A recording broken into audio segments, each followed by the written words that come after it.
വിഷുക്കാലത്തിന്റെ വരവറിയിച്ച് കേരളത്തിൽ വിഷുപക്ഷികൾ സജീവമാണ്. ഋതുമാറ്റം അറിയിച്ച് മേടകാലത്തിൽ ഉയരുകയാണ് വിഷുപക്ഷിയുടെ മധുരനാദം.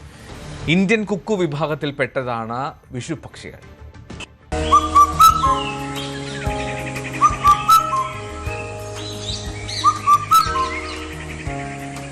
വിഷുക്കാലമായാൽ കണിക്കൊന്നയും കൊയ്തൊഴിഞ്ഞ പാടങ്ങളും എല്ലാ മലയാളികൾക്കും പ്രിയപ്പെട്ട കാഴ്ചകളാണ്. എന്നാൽ വിഷുവിന്റെ വരവറിയിക്കുന്ന വിഷുപക്ഷി ഒരുപക്ഷെ എല്ലാവർക്കും സുപരിചിതമായിരിക്കില്ല. വിഷുക്കാല പുലരികളിൽ നമ്മൾ കേൾക്കാറുണ്ട് ആ നാദം.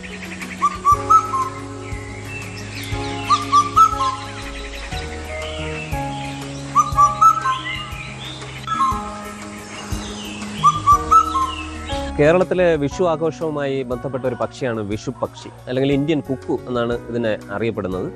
ഇത് വിഷു സമയത്താണ് നമ്മൾ വളരെ സാധാരണമായി ഇതിൻ്റെ ശബ്ദം നമുക്ക് ആസ്വദിക്കാൻ സാധിക്കുന്നത്. കാരണം ആ സമയത്ത് കൊയ്ത്തുത്സവമാണ്, പുതിയ തുടക്കമാണ്. മലയാളികൾ ഏകദേശം എല്ലാവരും ഇതിനെ സമ്പത്തിൻ്റെയും സമൃദ്ധിയുടെയും ഒരു പ്രതീകമായിട്ടാണ് ഇതിൻ്റെ മധുരമായിട്ടുള്ള ശബ്ദം കണക്കാക്കുന്നത്.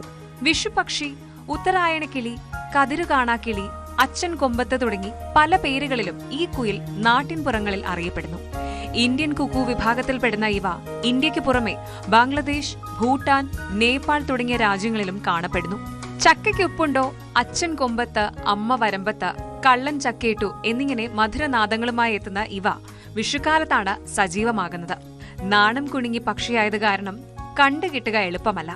മറ്റു പക്ഷികളുടെ കൂട്ടിൽ മുട്ടയിടുകയും ആ പക്ഷിയെ കൊണ്ട് കുഞ്ഞുങ്ങളെ വിരിയിച്ചെടുക്കുകയും ചെയ്യുന്ന രീതിയാണ് ഇവയ്ക്കുള്ളത്. ഇവയൊരു ദേശാടന പക്ഷിയാണെന്നാണ് പൊതുവെ കരുതപ്പെടുന്നത്. വിഷു ആചാരങ്ങളിൽ ബന്ധമില്ലെങ്കിലും വിഷുക്കാലത്തിന് വരവറിയിച്ചെത്തുന്ന ഉത്തരായണിക്കിളി മലയാളിയുടെ ഗൃഹാതുരമുണർത്തുന്ന ഓർമ്മയിൽ നിറഞ്ഞു നിൽക്കുന്നു. ന്യൂസ് 18 നെയ്യാറ്റിൻകര. കൂടുതൽ വാർത്തകൾക്ക് news 18 Keralam YouTube channel subscribe ചെയ്യുക.